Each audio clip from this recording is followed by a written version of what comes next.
오늘 본문 말씀은 이제 이 발락이 발람을 해유해서 너가 저주하고 이스라엘 백성들을 또 멸망시키기 위해서 또 저주해라라고 했던 그런 모의의 사건이 이후에 모의한 사건이 이후에 나오는 본문의 말씀입니다. 그런데 이제 사단이 이제 발락이 이 사단을 상징한다면 이 발락이 이 사단으로서 한번 실패했다고 멈출까요? 그렇지 않죠. 우리가 금요기도에도 그런 말씀을 계속 나눴지만 사단은 우리를 한번 공격했다고 또 실패했다고 절대로 멈추는 일이 없다라는 것입니다. 가만히 있을 리가 없는 존재가 바로 사탄의 존재라는 것이죠.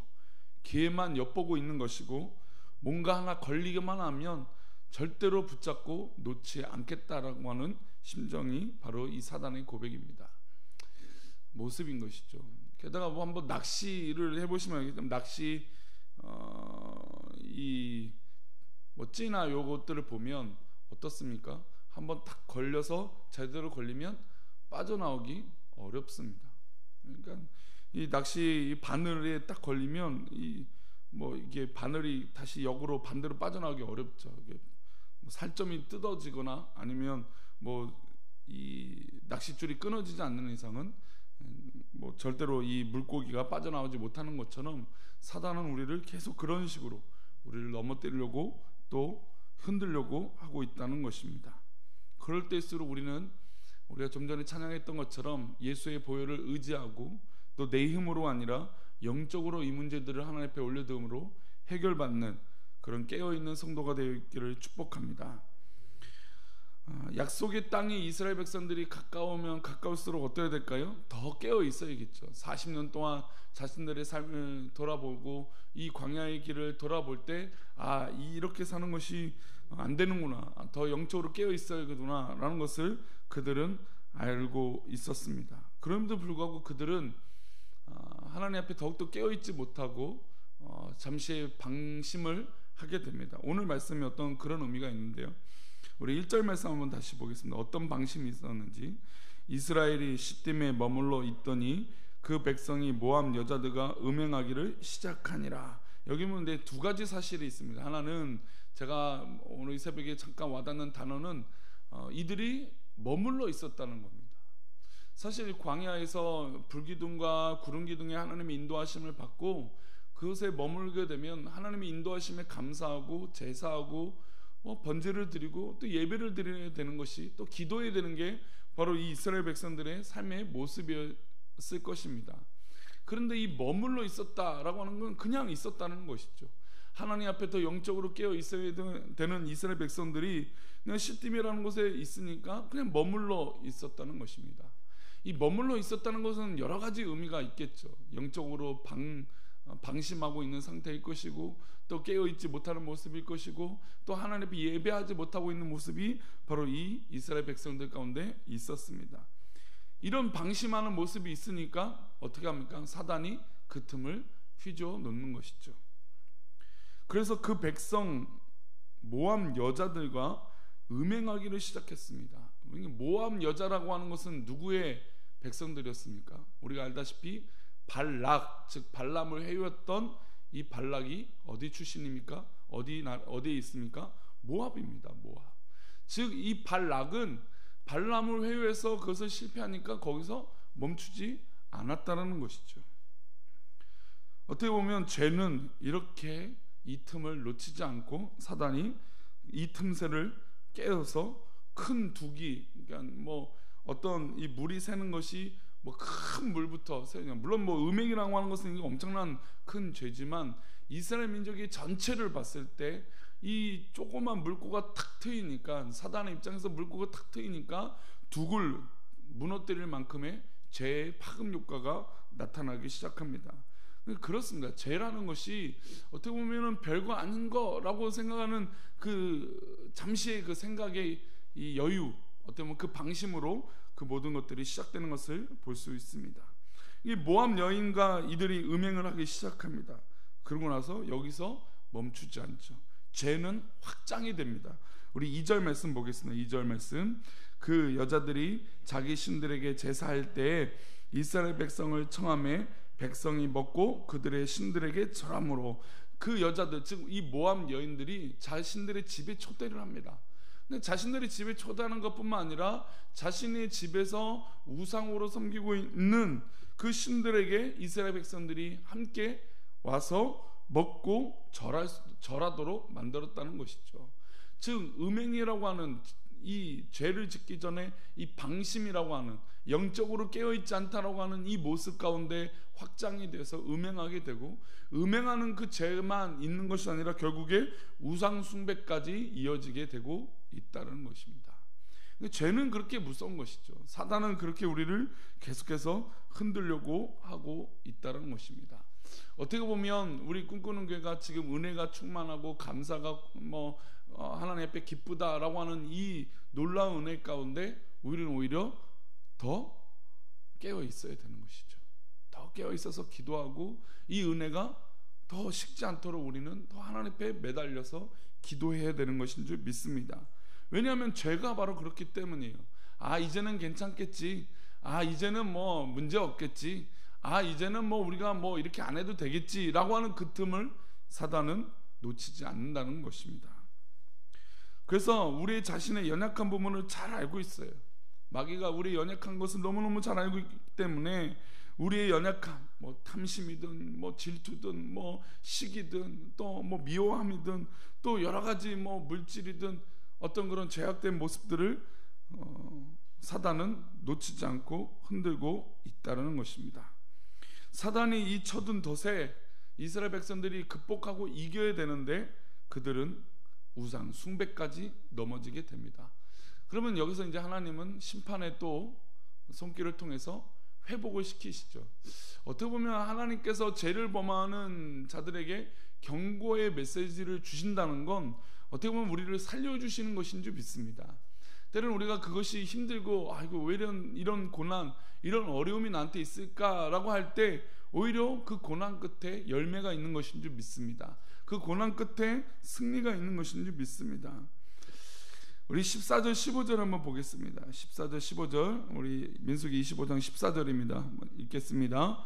죽임을 당한 이스라엘 남자 곧 미디안 여인과 함께 죽임을 당한 자의 이름은 시므리니 살루의 아들이요 시므온이니의 조상의 가문 중 한 지도자이며, 죽임을 당한 미디안 여인의 이름은 고스비니 수르의 딸이라. 수르는 미디안 백성의 한 조상의 가문의 수령이었더라. 하나님께서 이 음행하고 우상 숭배하는 자들을 심판하시죠. 그래서 이스라엘 백성들 하여금 칼을 들게 하시고 그들을 죽이게 하시게 됩니다. 그런데 여기서 이제 그 심판을 받는 이 사람의 어떤 모습이 나오냐면 하나님께서 그의 이름을 밝히세요. 그러니까 죄가 일어나면 그 결과 가운데 분명한 이름이 드러나게 된다는 것입니다. 그런데 안타까운 것은 이런 말 14절의 끝에 보면 이렇습니다. 당한 자의 이름은 누구입니까? 시므리니 살루의 아들이요 시므온의 조상의 가문 중 한 지도자이며. 그러니까 죄의 어떤 그런 결과는 평범하거나 어떤 것이나 지도자거나 권력을 갖고 있거나 이런 어떤 그런 조건들이 없습니다. 그냥 모든 인간은, 모든 사람은 이렇게 죄를 지을 수 있는 그런 연약함이 있다라는 것이죠. 그리고 이 한 지도자의 이름 시므리만 이름이 드러나는 것이 아니라 또 그를 유혹했던 여인의 이름도 드러나게 됩니다. 그 여인의 이름은 누구였습니까? 고스비였습니다. 수르의 딸이고 수르는 미디안 백성의 한 조상의 가문의 수령이었더라. 즉 하나님이 심판하시면 이렇게 낱낱이 드러나게 하신다는 것입니다. 그러나 사람은 착각하죠. 내가 감출 수 있을 거라고 생각합니다. 내가 속일 수 있을 거라고 생각합니다. 내가 이것만 넘어가면 잘 될 거라고 생각합니다. 그러나 하나님은 결국 그 죄를 드러내게 하시는 것뿐만 아니라 심판하시는 것뿐만 아니라 모든 것조차도 다 밝히 드러내는 우리 하나님의 역사인 줄 믿습니다. 그러니 우리 사는 성도님들, 우리 이런 경각심을 가져야 됩니다. 죄의 결과는 이렇구나. 죄의 모습은 이런 결과를 쫓아오게 되는 것이구나 라고 믿음으로 기도하시면서, 혹이나 우리가 실수할 수 있어요. 또 넘어질 수 있어요. 그때 우리는 경각심을 갖고 깨어 있어서 하나님 나를 회복시켜 주옵소서 라고 하나님 앞에 고백할 때 오히려 하나님 우리를 살려주실 줄 믿습니다. 또 이런 죄악 가운데 하나님은 또 어떤 사람을 쓰시냐면 하나님 앞에 이 분노와 이 죄에 대해서 분노한 사람들을 쓰세요.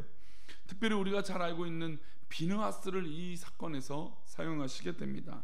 우리 중간에 25장 7절인데요. 우리 7절 말씀 읽어보겠습니다. 시작. 제사장 아론의 손자 엘르아셀의 아들 비느하스가 보고 회중 가운데서 일어나 손에 창을 들고, 우리가 아시다시피 이 음행하고 있는 남녀의 이 창을 들어서 관통을 시켜 둘 다 죽이게 하는 이런 일을 하는 사람이 바로 비느하스입니다. 근데 이 비느하스가 회중 가운데 일어났습니다. 즉 모든 사람이 지켜보고 있었지만 비느하스는 그 중에 일어난 사람이 된 것이죠. 즉 죄를 보고 하나님 앞에 범죄하는 것들을 보고 가만히 있을 수 없었다는 것입니다. 그래서 창을 들고 그 범죄하고 있는 하나님 앞에 죄를 짓고 있는 그 남녀를 가만두지 않은 것입니다. 그리고 비느하스는 결단했습니다. 그랬더니 이 결단한, 믿음으로 결단한 이 비느하스를 어떻게 하십니까? 영원한 제사장으로 반차로 인도해 주셨다는 것이죠. 우리는 이렇게 사단에 대해서 대적하는 것뿐만 아니라 죄에 대해서 민감해야 됩니다. 영적으로 깨어 있어야 됩니다. 그리고 우리는 결단할 필요가 있어요. 우리가 죄짓지 않기를 위해서도 노력해야 되지만 만약에 죄의 모습이 있다면 우리는 그 영혼도 살고 나도 살기 위해서 우리는 결단해야 됩니다. 그러지 않도록, 죄짓지 않도록, 우리가 하나님 심판 가운데 있지 않도록 우리는 권면하고 사랑해야 될 줄 믿습니다. 물론 창을 들어 심판하는 모습은 끔찍한 결과를 낳긴 합니다. 이 사람들이 죽게 됐죠. 그럼에도 불구하고 그 죄의 꼬리가, 그 영향력이 우리 모든 공동체를, 또 우리 가족을, 우리 가문을 휩싸이지 않도록 우리는 오히려 깨어 있어서 결단해야 될 줄 믿습니다. 그것이 바로 우리의 모습인 것이죠. 죄악의 그런 모습들을 생각해 보며 죄악이 우리 가운데 있지 않기를 기도하는 우리 사랑하는 성도님 되시기를 축복합니다. 오늘 맥체인 성경 읽기표 베드로전서 3장의 말씀 보겠습니다. 베드로전서 3장입니다.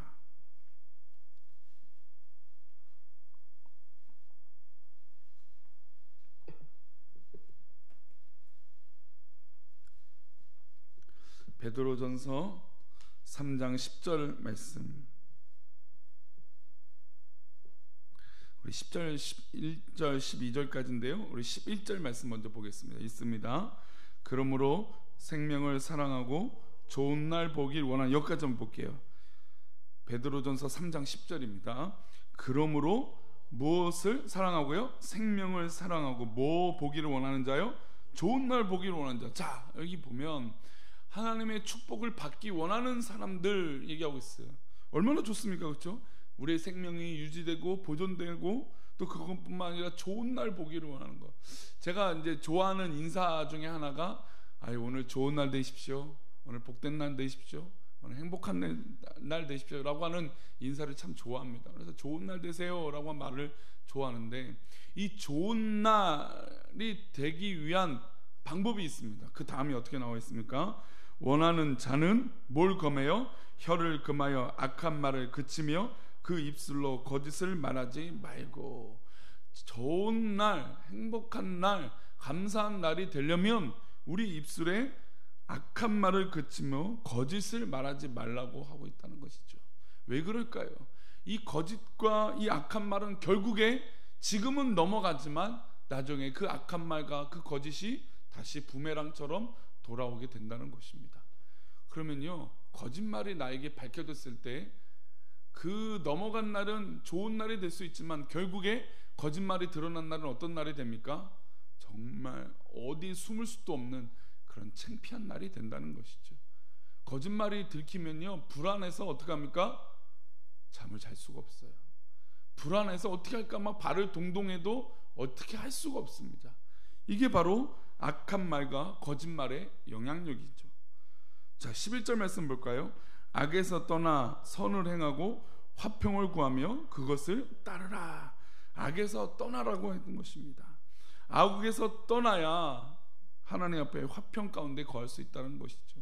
우리가 민수기 말씀을 보았지만 이런 죄, 방심이라고 하는 이 죄로 시작한 이 결국은 하나님의 심판을 받게 된다는 것입니다. 화평이 있을 수 없죠. 죄를 지으면, 세상은 죄를 지으면 뭔가 되게 대단하게 될 거라고 생각합니다. 난 이런 성공을 했어. 죄를 짓고도 막 당당합니다. 그러나 절대로 그의 인생은 화평 가운데 있을 수 없다라는 것이죠. 요즘 보면 그 뉴스를 보게 되면 황당한 뉴스도 많지만 결국에 저 거짓말이 드러나는 것, 저 감춰놨던 죄들이 드러나는 것을 보게 됩니다. 그 유명한 연예인이 자기만에 감추고 있던 그 휴대폰이 그렇게 세상에 까발리게 될지 어떻게 알았습니까? 그리고 그에 따른 심판을 받고 세상의 조롱을 받고 세상의 평가를 받게 되는 것을 볼 수 있습니다. 그때는 좋았죠. 그러나 절대로 그 화평이 유지될 수 없다는 것입니다. 12절 말씀 읽겠습니다. 주의 눈은 의인을 향하시고 그의 귀는 의인의 간구에 기울이시되 주의 얼굴은 악한 자들을 대하시느니라, 악행하는 자들을 대하시느니라 하였느니라 했습니다. 주의 눈은 의인을 향하시고 그의 귀는 의인의 간구에 기울이신다. 즉 하나님의 응답은 믿는 사람들, 의인의 간구, 그리고 의인을 향하여서만 있다는 것입니다. 지금 악행하는 자들을 대하신다는 건 심판하시겠다는 것이에요. 그 하나님은 선악에 대해서 분명하신 거예요. 조금도 이것에 타협이 없는 분이 우리 하나님이세요. 그러니 우리는 악을 선택해야겠습니까? 의를 선택해야 되겠습니까? 이 새벽에 우리는 깨어있어 하나님 앞에 의인으로, 또 밝은 기도로, 정직한 기도로 하나님 앞에 나아가시는 우리 귀한 사랑하는 성도님 되시기를 축복합니다. 승리하시기를 축복합니다. 죄악을 이기시기를 축복합니다. 기도하겠습니다. 하나님,